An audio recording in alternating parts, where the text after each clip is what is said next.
Hello and welcome to the abstract IAS. Abstract IAS में आप सबका स्वागत है। Today discuss the Indian Express news analysis. हम आज का इंडियन एक्सप्रेस न्यूज़ एनालिसिस करेंगे ऑफ अगस्त 2020, 14 अगस्त 2020 का हम न्यूज़ एनालिसिस करेंगे। फर्स्ट हमारा न्यूज़ है, the day government uploads honest tax payer it plans news list of transaction under scanner. तो गवर्नमेंट ने कल एक नया स्कीम शुरू किया है फॉर टैक्स के लिए। क्या नाम है उसका? Transparent taxation honouring the honest platform. तो गवर्नमेंट ने एक प्लेटफॉर्म शुरू किया है कि जो टैक्सेशन के लिए फिल ऑफ मतलब लोगों को आराम रहेगा टैक्स भरने के लिए। Transparent taxation honouring the honest platform. Okay, next we move to the next article. Prime Minister plan for Jammu and Kashmir high tech and green नया श्रीनगर नया जम्मू। प्राइम मिनिस्टर ने बोला है कि जम्मू कश्मीर के लिए प्लान उन्होंने तैयार किया है। वैसे जैसे कि आपको पता होगा 1 साल हो गए एब्रोगेशन के आर्टिकल 370 के। And after government planning for develop Jammu and Kashmir. According to the sources, the Union Ministry of Urban Development and Jammu and Kashmir Administration are jointly working on the final blueprint of project with the Prime Minister personally monitoring it. तो prime minister इसको personally monitor कर रहे हैं और एक मतलब पूरे जम्मू कश्मीर को डेवलप करने की बात की जा रही है। ओके,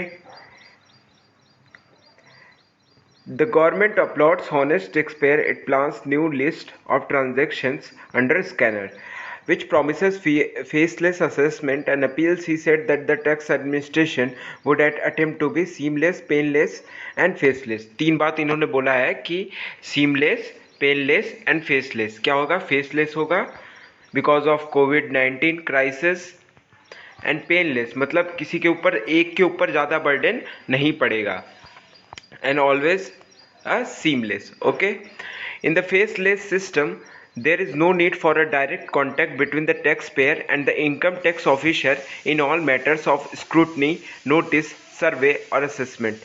बोला गया है इसमें, गवर्नमेंट ने बोला है कि फेसलेस जो सिस्टम होगा इसमें कोई ज़रूरत नहीं होगी कि डायरेक्ट कांटेक्ट हो किसका? Tax payer. जैसे कोई टैक्स भर रहा है, ये पर्सन टैक्स भर रहा है और ये टैक्स ऑफिसर है, इन दोनों के बीच कोई भी फेस असेसमेंट नहीं होगा और ना ही किसी चीज़ को लेके कोई भी मैटर हो, चाहे स्क्रूटनी हो, नोटिस हो, कोई नोटिस भेजना हो तो वो भी फेसलेस ही होगा। And also survey assessment both are in faceless. Okay, the plan for the valley includes a next PM plans for Jammu and Kashmir high tech and green Naya Srinagar Naya Jammu. The plan for the valley includes a project to restore the old glory of Dal Lake. Dal Lake को फिर से restructure करने की बात की जा रही है। The area around Dal Lake is densely populated and its glory has diminished over the years. Okay, the threat of pollution and large scale tourism have made it fragile and caused environment degradation. तो government का कहना है कि जो डल lake है उसके अगल बगल सबसे ज़्यादा पॉपुलेशन रहती है, जिसके कारण वो पॉल्यूशन का खतरा है उसको। एंड ऑल्सो वो एक फ्रेजाइल हो गई, मतलब बहुत ही वीक सिचुएशन में चली गई है। Okay, further there have been encroachment around the lake, so the plan will be included reducing the heavy burden from the area around its sources. तो उसके अगल बगल को क्या किया जाएगा? जैसे ये डल लेक हो गया, ये डल लेक हो गया और इसके अगल बगल जितने भी एरिया हैं उसको एक प्रॉपर डेवलप किया जाएगा, मतलब इसके अगल बगल पॉपुलेशन को हटाया जाएगा और इसको एक टूरिज्म के पर्सपेक्टिव से इसको डेवलप किया जाएगा। Okay, hope you get clarity regarding this. And also Dal Lake is a eco sensitive zone. Dal Lake क्या है? एक इको सेंसिटिव जोन भी है, तो ये आप क्लियर रखिएगा कि Dal Lake is also an eco sensitive zone. तो इको सेंसिटिव जोन क्या होता है? What are eco-sensitive zones? Eco-sensitive zones or ecological fragile areas are areas within 10 kilometers around protected areas, national park and wildlife sanctuaries. क्या होता है ये ecological fragile? जो areas fragile मतलब जो डिग्रेडेशन में जाते रहेंगे, जिसको खतरा रहता है, उसको इको सेंसिटिव जोन गवर्नमेंट की तरफ से घोषित कर दिया जाता है with in 10 kilometre around protected area. और उसके अराउंड, जैसे ये डल लेक है, इसके 10 किलोमीटर तक कोई भी इकोनॉमिक एक्टिविटी नहीं होगी। National Park and Wildlife Sanctuaries (ESGs) are notified by Ministry of Environment, Forest and Climate Change, Government of India under Environment Protection Act 1986। तो कौन सी मिनिस्ट्री के अंदर आता है? Ministry of environment protection, forest and climate change, और इसके under environment protection act 1986। Okay, activities allowed to in ESGs। कौन कौन सी एक्टिविटी अलाउड रहती है? पहले प्रोहिबिटेड एक्टिविटी देखते हैं। कॉमर्शियल माइनिंग, किसी भी तरह की माइनिंग नहीं होगी। शॉ मिल्स, कोई डिफॉरेस्टेशंस नहीं होगा, मिल्स नहीं लगाए जाएंगी लकड़ी की। इंडस्ट्रियल कॉसिंग पॉल्यूशन, ऐसे इंडस्ट्रीज जो पॉल्यूशन क्रिएट करते हैं, जैसे किसी भी तरह का pollution, air, water, soil, noise etcetera, किसी भी तरह का पॉल्यूशन, ऐसे इंडस्ट्री नहीं लगाई जाएंगी।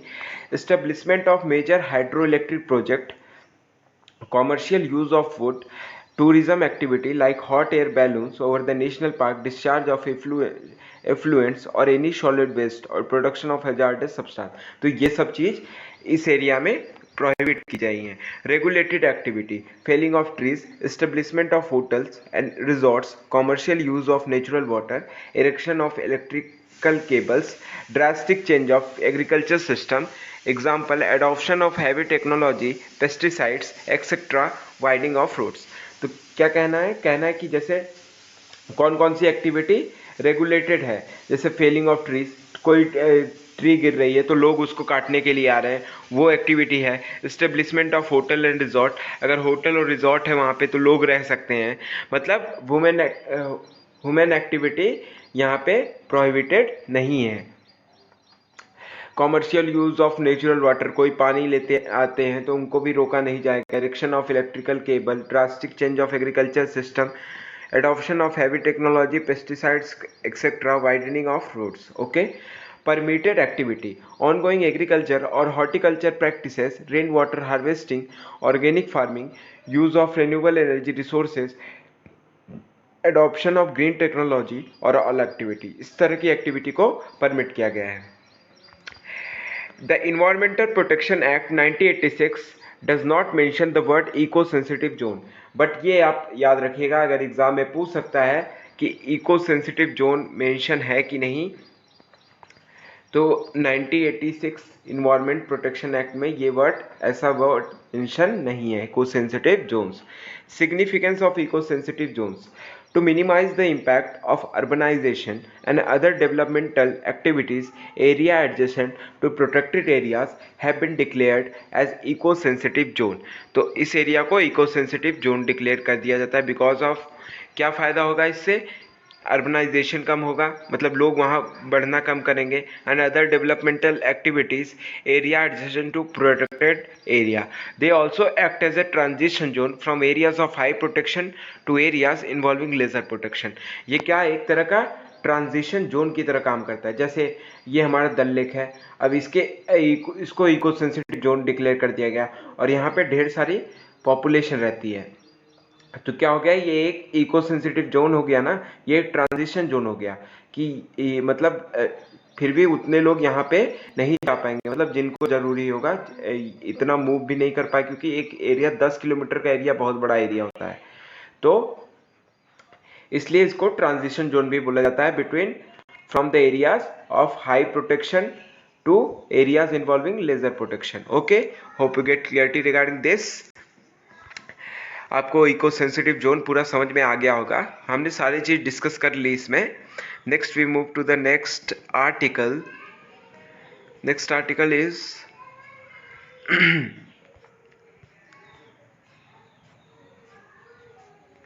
हाँ, new emblem of Jharkhand. Jharkhand का न्यू एम्बलम हुआ है, जिसमें कि 5 उसने इंपॉर्टेंट चीज लिया है अपने एम्बलम में। फर्स्ट, वेदांत ग्रीन ट्री, ये ट्री है, ट्री का नाम है Vedant green. The green colour of new emblem is symbolic of greenery across the state, blessed with natural beauty and resource. Jharkhand is endowed all the raw material required to giant leap in the path of development। Next उसने लिया है elephant को। Next पलास flower, ये एक तरह का flower होता है, फ्लेम ऑफ द फॉरेस्ट, मतलब जो फॉरेस्ट में रहता है। The Palash flower reflect the natural beauty and scenery of Jharkhand. Celebration, उसने अपने फेस्टिवल को भी डाला है। एंड अशोक एम्बलम, तो उसने 5 चीज़ें अपने एम्बलम में यूज़ किया है झारखंड ने। India announces $500 billion infra project, $250 million financial aid for Maldives.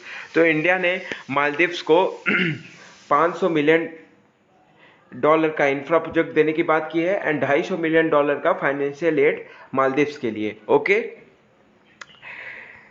Our special friendship is and will always remain as deep as the water of the Indian Ocean।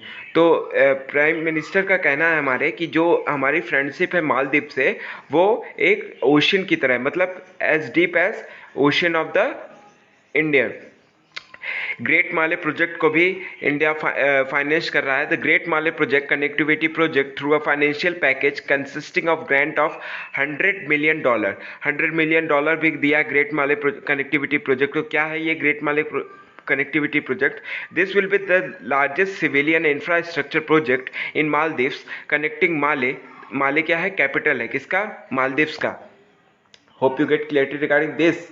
With 3 neighboring islands willingly Gullifalu, Gullifalu क्या है, where a port is being built under Indian line of credit। तो India और मालदीव्स का जो LOC है उसके बीच में जो पोर्ट बना है, मतलब शी पोर्ट, उसका क्या नाम है, Gulhifalhu. And Thilafushi new industrial zone by construction of bridge and causeway link spanning 6.7 kilometre. तो 6.7 किलोमीटर का एक ब्रिज बन रहा है इसके बीच, जो इस प्रोजेक्ट का, और ये प्रोजेक्ट टोटल कितने का है, $400 मिलियन का है। Okay, once completed, this MARC project will streamline connectivity between the 4 islands, thereby boosting economic activity, generating employment and promoting holistic urban development in the Mali region, a statement by the Ministry of External Region। तो हमारी government का कहना है कि ये बनने के बाद हमें क्या हो जाएगा, द कार्गो फेरी सर्विस एक चलेगी between Cochin Kulhudhuffushi Male will always bring immense development to the north of Maldives। तो कहाँ से कहाँ तक चलेगी कार्गो फेरी सर्विस, कोचीन से लेके कुल्दुफुसी और माले। ओके, तो इससे क्या होगा कि हमें इंपोर्ट एक्सपोर्ट में हेल्प मिलेगा। ऐसा स्टेप क्यों लिया है हमारी इंडियन गवर्नमेंट ने, because of China is starting helping Maldives. तो गवर्नमेंट ने बोला कि उससे पहले हम ही कर देते हैं। Rajnath can't depend on foreign players for India's defense need. Security is its first priority for development of any nation। तो ये बहुत अच्छी बात बोली है इन्होंने कि security is the first priority, पहली प्रायोरिटी होती है किसी भी नेशन को डेवलप होने की। कोई भी नेशन आप देखेंगे, जैसे यूके हो गया, यूएस हो गया, जो भी नेशन डेवलप, उसकी सिक्योरिटी आप देखिए कितनी डेवलप है। यूएसए के देख लीजिए सिक्योरिटी कितने, तब वो नेशन इतना डेवलपमेंट पे आगे बढ़ रहा है। It is known to all of us that the nations which are able to protect themselves, they have been able to build their strong image at the global level.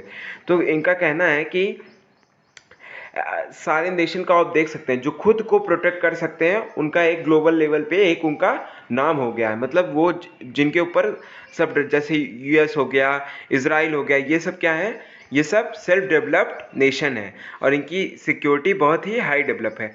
Over 2600 trees felled in Goa for power project, law loophole afforestation delay। तो ये article लिखा गया है कि गोवा में एक project बनाया जा रहा था, उस प्रोजेक्ट का नाम था Goa Tomar transmission project limited ने एक लाइट प्रोजेक्ट बना रही थी, मतलब टू प्रोड्यूस इलेक्ट्रिसिटी। बट वहाँ तो पेड़ जो 2600 ट्रीज थे उसको काट दिए गए, बट लेकिन एफॉरेस्टेशन बोला गया था गवर्नमेंट की तरफ से कि बहुत जल्दी एफॉरेस्टेशन भी होगा, बट अभी तक ऐसा कुछ नहीं हुआ है। तो वही इस ऑथर का कहना है कि जब गवर्नमेंट का काम रहता है तो वो कितना जल्दी अपना काम करवा लेती, बट लेकिन रीफॉरेस्टेशन के लिए अभी ऐसा कुछ नहीं हुआ है। Eco conflict cost over 1000 jumbos 4000 people in 10 years. अभी एक रिसेंट रिपोर्ट आया कि जो हमारा कॉन्फ्लिक्ट होता है एलिफेंट के साथ, 1000 हाथी और 4000 लोग 10 साल में मारे गए हैं। किस लिए? बस केवल ह्यूमन एलिफेंट कॉन्फ्लिक्ट में। तो जैसा कि कल वर्ल्ड एलिफेंट डे था, as many as 1025 jumbos and 4642 people have died in human elephant conflict in 10 years till September 2019. Figure released by the Forest Ministry show this number released by the ministry on Wednesday, the World Elephant Day, indicate that the Pachhyadram death have been a result of multiple factors that include habitat distribution and urbanization. तो author का कहना है कि urbanisation के कारण जो क्या हो रहा है कि हमारा कॉन्फ्लिक्ट एलिफेंट के साथ बहुत ज़्यादा बढ़ गया है। 62% overwhelming cost of the elephant death 62% और 640 एलिफेंट। तो ऑथर का कहना है कि 640 एलिफेंट हमारे एक साल में मारे जाते हैं इस electrocution. This is followed by train mishaps. 170 लोग 170 डेथ ट्रेन से हुई, पोचिंग से हुई। पोचिंग मतलब लोग मारते हैं एलिफेंट को। एंड पॉइजनिंग, बहुत फूड पॉइजनिंग की वजह से भी 62 डेथ हुई एलिफेंट की। During the 10-year period the highest number of women casualty have occurred in West Bengal. सबसे ज़्यादा वेस्ट बंगाल में है। Orissa is recorded 778 death followed by Assam with 702। तो आसाम, बंगाल, उड़ीसा, आसाम, झारखंड, तमिलनाडु, छत्तीसगढ़, कर्नाटका, केरला, मेघालय, उत्तराखंड, तो सब जगह क्या है, डेथ का बहुत ही हाई डेटा है। Take Odisha for instance, earlier only a 7 or 8 district in Odisha had elephants. Now elephants are found in 28 out of its 30 district. तो बताया जा रहा है कि पहले उड़ीसा में क्या होता था कि केवल 7 और 8 डिस्ट्रिक्ट में पाए जाते थे, बट अभी क्या हो गए हैं, 28 से 30 डिस्ट्रिक्ट में एलिफेंट पाए जाते हैं।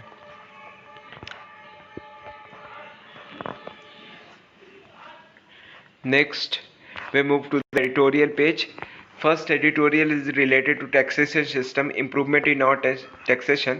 तो देखते हैं ऑथर का क्या कहना है कि गुड स्टेप्स ऑन टैक्स। तो ऑथर का कहना है कि ये एक बहुत ही अच्छा स्टेप्स है टैक्स पे। Faceless assessment and appeal, random allocation of cases, anonymity, this can help reduce tax payer harassment. जैसा टैक्स पेयर के ऊपर एक हैरेसमेंट होता था कि नहीं तुम्हें भरना है, इतना ऐसे है वैसे है, ऐसा कुछ नहीं है। अब क्या होगा, एक प्रॉपर वे से सारा काम होगा। On Tuesday, Prime Minister Narendra Modi launched the Transparent Taxation Honoring the Honest platform, unveiling a raft of measures that aim to ease the compliance burden and reward honest taxpayer. क्या करेंगे, इसमें reward भी किया जाएगा। जो time to time tax भरेगा उसको tax में कुछ छूट में भी मिलेगी और उसको रिवॉर्ड भी किया जाएगा। Broadly, the 3 pillars of the platform are faceless assessment, an appeal to eliminate the physical interface between the tax department and the tax payer. क्या होगा, फिजिकल फेसलेस असेसमेंट होगा between tax department and tax payer. Charter that delineates the right as well as obligations of the taxpayer in a country with a high degree of complexity of the tax system, which often comes in the way of compliance. The attempt to make it seamless, painless and faceless is welcome. तो author का बोलना है कि government ने ये बोला है कि जो seamless, painless and faceless, 3 word का यूज किया है इस टैक्स रिफॉर्म्स में। According to the union budget 2021, as 8.02 lakh crore of amounts under dispute related to direct tax. तो गवर्नमेंट का कहना है कि 8 लाख करोड़ रुपए जो कि अभी डिस्प्यूट्स में है अंडर डायरेक्ट टैक्स में। Of this around 40% have been pending for more than 2 years, और ये 40% जिसमें 2 साल से पेंडिंग पड़े इसमें से। As per the data, 3.4 lakh cases related to direct taxes were pending before Commissioner appeal, while 92,205 cases were pending before the Income Tax Appellate Tribunal was as on March 31, 2019. तो इतने cases, 1 lakh, nearly 1 lakh cases are pending regarding taxation system. That तो ऐसे चलेगा तो कैसे चलेगा। According to the economic survey 2017-18, the success rate of the tax department in tax cases at all levels of appeal, the appellate tribunal, the high court and the supreme court, is less than 30%. thus shifting to a framework of faceless assessment and appeal. Some of these steps have been in the work for some time. Is a step in the right direction. Measures like automated random allocation of cases, randomly allocating appeals to any officer in the country, and ensuring he officer's anonymity could help reduce litigation and in taxpayer harassment. तो government का कहना है कि जो लोग इतना डरते हैं टैक्स भरने में, इतना चोरी करते हैं, तो अगर हमने एक प्रॉपर प्लेटफॉर्म बना देंगे, सिंगल विंडो प्लेटफॉर्म बना देंगे, तो लोगों को उतनी प्रॉब्लम भी नहीं। बहुत लोग प्रॉब्लम के कारण क्या करते हैं, टैक्स को नहीं सबमिट करते हैं और बहुत लोग तो खैर चोरी ही करते हैं। The prime minister also launch the tax payer charter. Prime minister ने टैक्स पेयर चार्टर भी लॉन्च किया है। क्या होता है, signalling an attempt to bridge the trust deficient between the tax payer and the tax department. ये एक तरह का ट्रस्ट डेफिशिएंट को कम करेगा। क्या करेगा, ब्रिज की तरह काम करेगा between tax payer and tax department. However there will be challenges with enforceability. The rights of tax payer will need to be clearly defined and be binding on the tax department, but at a broader level, there is a need to reassess and reconfigure the working of the tax department by building capability to check tax evasions and widen the tax base, while at the same time encouraging unreasonable tax demand and curbing litigations. तो government का कहना है कि ये जो हमने launch किया है टैक्सेशन सिस्टम, ये इंडिया को बहुत हेल्प करेगा reform in tax system. Bengaluru challenge क्या है ये next article. Government parties must work together to protect communal peace in one of countries most diverse and vibrant cities. तो ऑथर का कहना है कि जैसे अभी तक ये कम्युनल वायलेंस कैपिटल में हुआ, जैसे दिल्ली में अभी हुआ तो कम्युनल वायलेंस, एंड यूपी में होता है कभी कभी, but Bengaluru is the first we know that the Bengaluru is the city which comes under most developed city. तो बेंगलुरु किसके अंदर आती है, एक बहुत ही डेवलप्ड सिटी के अंदर आती है। ऐसी कम्युनल वायलेंस वहाँ पे a social media post by an individual a relative of Congress MLA has resulted in communal violence causing the death of 3 persons in police firing in Bengaluru. Firm action should be taken by the government against all those who have conspired and contributed to turning a Facebook phrases into a cause for communal mobilization and polarization. तो क्या हुआ था, क्या बेंगलुरु का case है कि एक relative था कांग्रेस एमएलए का, उसने एक विवादित पोस्ट कर दिया था फेसबुक पे, जिसके कारण वहाँ के लोग, वहाँ की जो माइनॉरिटीज़ थी, मुस्लिम थे, वो क्या हो गए, वो अटैक कर दिए उसके घर पे और they were starting doing communal riots. तो वहाँ पे राइट्स शुरू हो गया। Firm action should be taken, और जिसमें पुलिस ने गोलीबारी की तो 3 लोगों को गोली भी लग गई, जिसके कारण उनकी जान भी चली गई। अब political parties must reach across the divides in the its conspolation character and entrepreneurial culture has not always been impervious to pull off sectarian agendas. तो बेंगलुरु का कल्चर कैसा है, बेंगलुरु डिस्पाइस इट्स कॉन्स्पोलेशन कैरेक्टर है और एंटरप्रेन्योर कल्चर है, has not always in impervious to pull off sectarian agenda। तो ऐसे कोई केस तो वहाँ होते नहीं थे because of most IT developed sector है। The violence that erupted on the Tuesday may also have been triggered by factional politics, with parties in the fray attempting to consolidate their support ahead of corporation elections that were delayed to the COVID-19 pandemic. Okay. Bengaluru attraction as a global destination for talent and capital will be tested if the administration fails to keep the social peace, especially at a time when the pandemic is stretching the limits of the city's public infrastructure. Political parties must not allow the lure of short-term electoral gains to override or cloud the longer imperative to protect and safeguard Bangalore's reputation and promise of being one of the most vibrant and diverse cities in the country. Okay.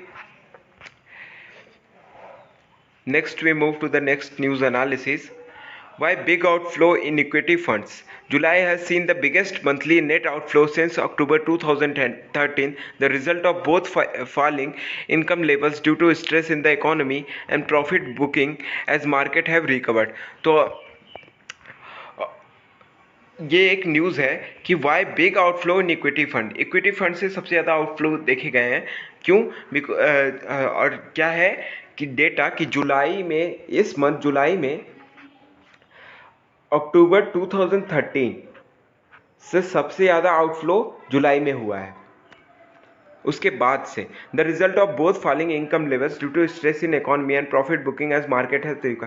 क्या हुआ है, कोविड-19 pandemic के दौरान market में पैसे थे नहीं, इसलिए लोग बैंकों से पैसा निकालना शुरू किए। There is a stress among a big section of investors, both salaries and self-employed, who were witnessing a decline in their income levels, and that is forcing them to stop their investment in equity mutual funds. Also, with the Sensex recovering nearly 50% since its low in March 2020, many existing investors want to book profits as their old investment have turned profitable and want to keep liquidity with them, said the CEO of mutual funds. तो क्या कहना है CEO का कि जो stress क्यों हुई big section investor में, बिकॉज ऑफ सैलरीड और self employed person both are at home, और घर पे रहने के कारण उनके पास सैलरीज उतनी आ नहीं रही थी, जिसके कारण उनको काम कराने के लिए क्या चाहिए था, बैंकों से अपनी सेविंग उन्होंने निकाली। वाइल द राइजिंग कोविड-19 cases number in India has been a cause of concern and is playing on the mind of the investor who have been hit by the decline in income levels. Markets experts feel that the medical solution to the pandemic will arrest a lot of anxiety and will signal the return of retail investor across the country. But where is the money going now? तो पैसा जा कहाँ रहा है? Good chunk of money is now going into the fixed deposit of the bank. कहाँ जा रहा है? Fixed deposit of the bank, despite the fall in interest rate. RBI क्यों? इंटरेस्ट रेट गिरने के कारण लोग क्या कर रहे हैं, डिपॉजिट करना स्टार्ट कर दे रहे हैं बैंकों में। RBI data so that the bank FDs have risen by ₹5,78,141 crore to 125.28 lakh, बाप रे, करोड़, अप्रैल 1 अप्रैल से जुलाई 17 तक, as against an increase of ₹2,63,203 crore during the same period last year. This is happening at a time when 1 year FD interest rates have declined to 5 to 5.10%. This could be an indication that the investor are looking for safety of their capital and uncertain times. तो इससे क्या देखा जा रहा है कि investors को लग रहा है कि अभी इकोनॉमी खुलने वाली नहीं है, तो जिसके कारण वो अपने डिपॉजिट्स को फिक्स कर दे रहे हैं बैंकों में इक्विटी फ्लो से निकाल के। Israel UAE to open diplomatic ties, West Bank annexation move halted. तो क्या इजराइल और यूए के बीच में एक डिप्लोमेटिक टाइज हुआ है जिसको यूएसए ने कराया है। Most Arab nations including the UAE did not recognise Israel and form no ties with the nation until now. Two exemptions were Egypt and Jordan, which signed peace deals with Israel in 1979 and 1994 respectively. However, in recent times, the ties between Israel and UAE had begun to thaw. One key factor, experts said, lay in their shared distrust of Iran as well as groups such as Hezbollah. The two also shared distrust of Islamic outfits such as the Muslim Brotherhood and of militant outfits such as Hamas. They had now, with the agreement breaking the stalemate in the region, it remains to be seen for the Arab countries follow suit. तो Israel और UA के बीच में जो ये nation ties हुआ है, ये एक मतलब जो ऑयल कंट्रीज हैं उनके लिए बहुत, ओपेक कंट्रीज हैं उनके लिए भी परेशानी हो जाएगी, और जो यूएसए ने इस डील को कराया है इसराइल और किसके बीच में, यूएई के बीच में, रिगार्डिंग जॉर्डन, जो जॉर्डन वाला एरिया है उसको लेते हुए। अभी वेस्ट बैंक को नहीं किया गया है कुछ। Next we move to the next article.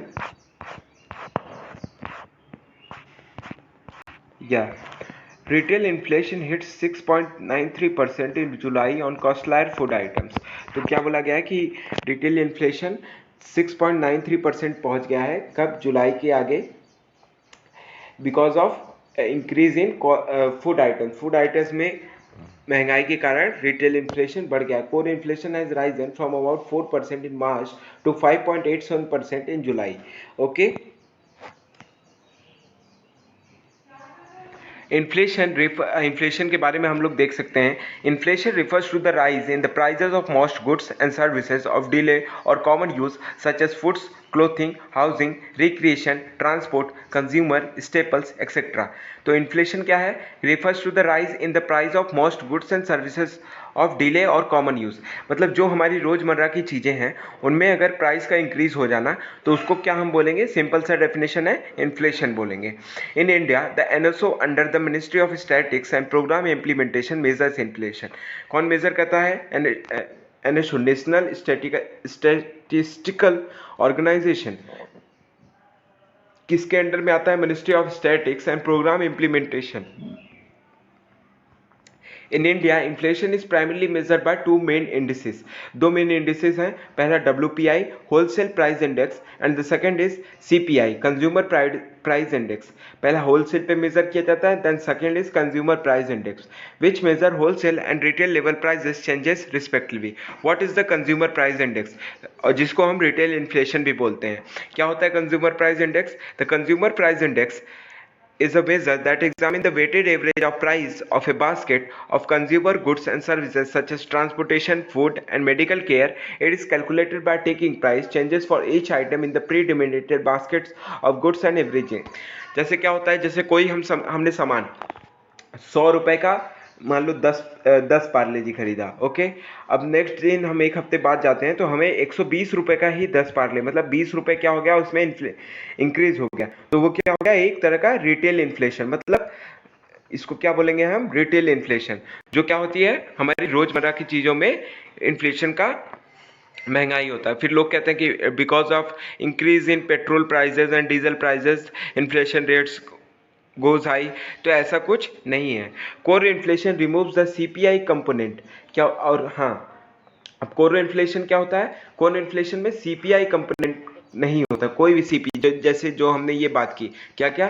Transportation, foods and medical care, ये सब चीज क्या होता है? कोर इन्फ्लेशन में नहीं होता है. That can exhibit large amount of volatility from month to month which can cause unwanted distortion to the headline figure. The most commonly remove factor are those relating to the cost of food and energy. तो core inflation में क्या होता है? जो बड़ी बड़ी चीजें होते हैं और उसको रोज मेजर नहीं किया जाता है, nearly month by month core inflation को मेजर किया जाता है. Okay, hope you get clarity regarding inflation. तो ये हमारा इन्फ्लेशन पूरा कवर हो गया है. और अगर आपको नोट्स चाहिए तो वो हमारे टेलीग्राम चैनल, आप एब्स्ट्रैक्ट IAS सर्च करके आप टेलीग्राम चैनल हमारे ज्वाइन कर सकते हैं. उसमें आपको सारे नोट्स प्रोवाइड कर दिए जाएंगे. जो हम यहाँ पे नोट्स बनाते हैं वो सीधा वहाँ पे हम भेजते हैं. Okay, hope you get clarity regarding this. तो आज बस इतना ही था न्यूज़ में. Okay, thank you so much. अगर काम पसंद आए तो लाइक करें, शेयर करें, सब्सक्राइब करें. Thank you so much.